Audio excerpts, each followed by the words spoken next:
There were more policemen and soldiers than people on the streets of Riyadh today, and not a demonstrator in sight. 30,000 had signed up to the Facebook page supporting the so-called Day of Rage to call for reform in the country, but the intimidation and the threats kept them away. It's about now that thousands of protesters were meant to meet in this square in central Riyadh. It's hardly surprising that no one's turned up. Over the last few days, the papers have been filled with reminders of the penalties for demonstrating in this country, lashings and imprisonment. Ministry of Information minders drove us into town to film the no-show. Report what you see, said the policeman in charge. They were not expecting a 40-year-old teacher called Khaled to burst onto the scene. Yes. Why do you feel you need to demonstrate? Yes, because I need freedom. I need democracy. The royal family don't own us. Don't own us. I have a right to speak. If you speak, they will put you in jail after 5 minutes. They will put you in jail after 5 minutes if you speak, if you see anything. You're not scared? I'm not scared. Everybody here want to be in jail because all country is a big jail. What do you think will happen to you now you've spoken out? I will go in the jail with a big smile because I feel already in the jail. When you don't have a right to speak, you are in the jail. He told us in Arabic that what Saudi Arabia needs is a parliament and a constitution. The minders looked increasingly nervous. We were told we had to go, but I wanted to accompany him back to his car and take his phone number. Not that it helped much. He was followed by a police car, and when we phoned him at home tonight, there was no answer.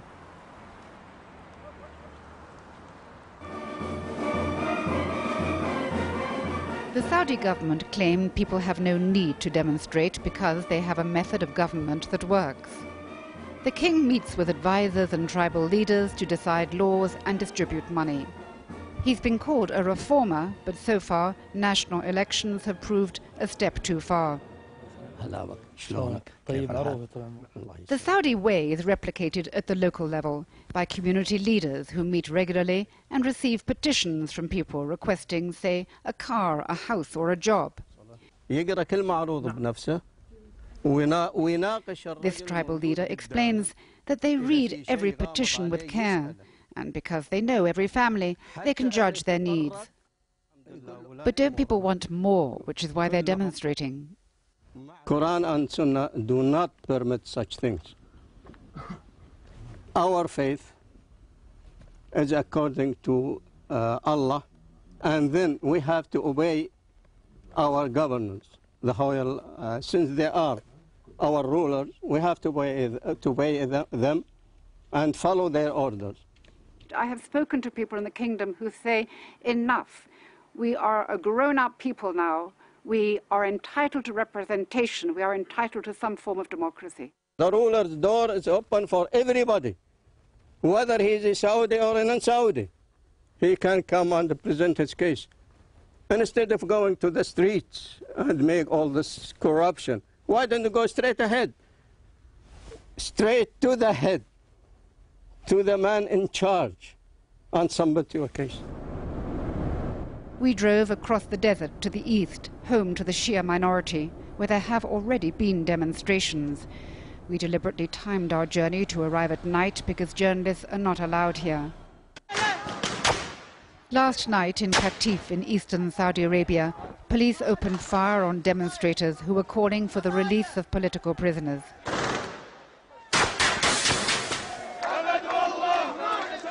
They unfurled the Saudi flag to show their loyalty to the crown, but they say no one has answered their petitions.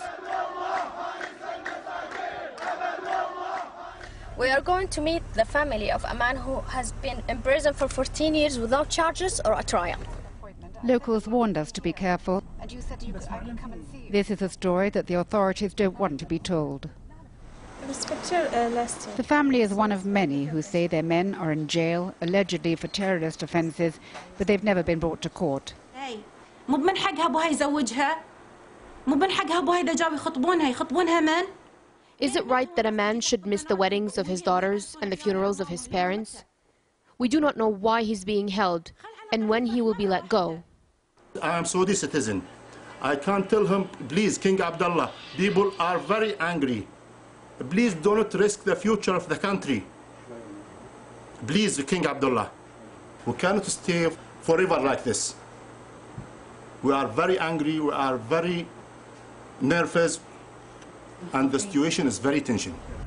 We set off for our next destination. All these things you done today, you talked with the Shia prisoners, family, we cannot do it in our newspapers. Never happened in the history of Saudi Arabia in the newspapers. Okay? But we were being watched, and after we'd finished filming, we were arrested, some of our tapes were taken, and we were ordered out of the area. Back in Riyadh, a group of human rights activists set up a political party a few weeks ago. They were all arrested. In his apartment above a busy shopping street, Mohammed Al-Qahtani is one of the few spokesmen for the opposition not in jail.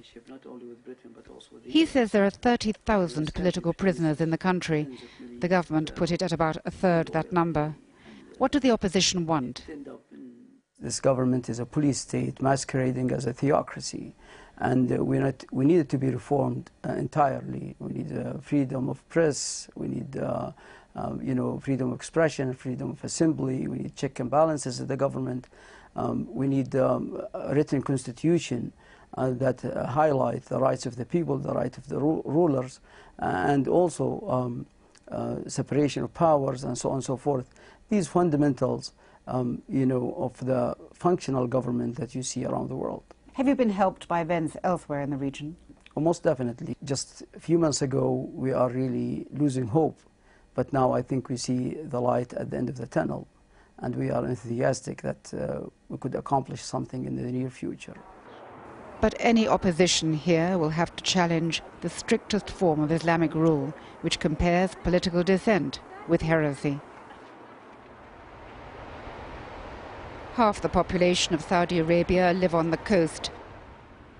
Cities like Jeddah are deemed more relaxed than the interior, though the strict dress code still applies everywhere.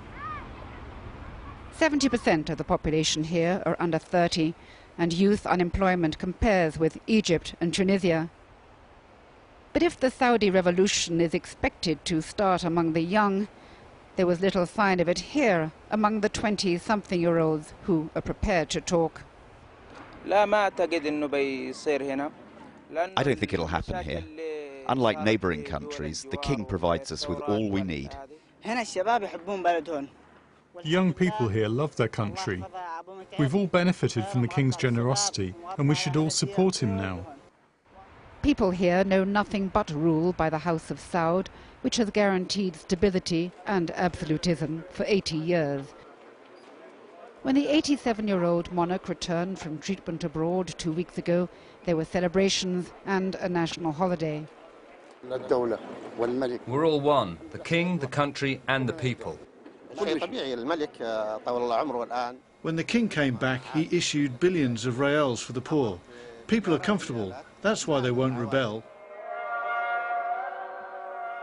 And there is poverty in this oil-rich country.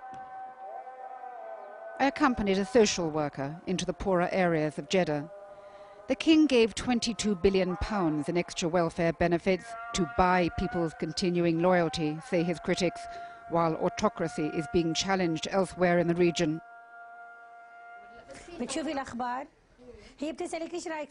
It hasn't benefited women like Zakia, whose husband is out of work, there's a hole in the roof, and she has to beg for baby milk and nappies. Would these women join a protest? They can't fight all the poverty, the ignorance and the unemployment, but the government is doing the best they can. Clearly, the government can count on the entrenched conservatism in the majority of Saudis. Only in the relative privacy of a bookshop you find people who are prepared to complain, like this teacher and journalist who's had articles about government corruption refused by her paper, and, as she points out, the censorship spreads to the internet. The agreement of CEDAW in Arabic, I couldn't get into that website. It's part of the Human Rights Watch website. That's exactly what you get when you try to look for the information. The requested page is unavailable. But to go further, people ask to remain anonymous.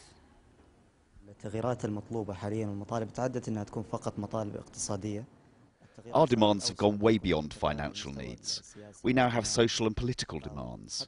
We want people's participation in government, an elected parliament, and accountability. The movement for change has begun in Saudi Arabia. The question now is how much longer the kingdom can remain an island of stability and conservatism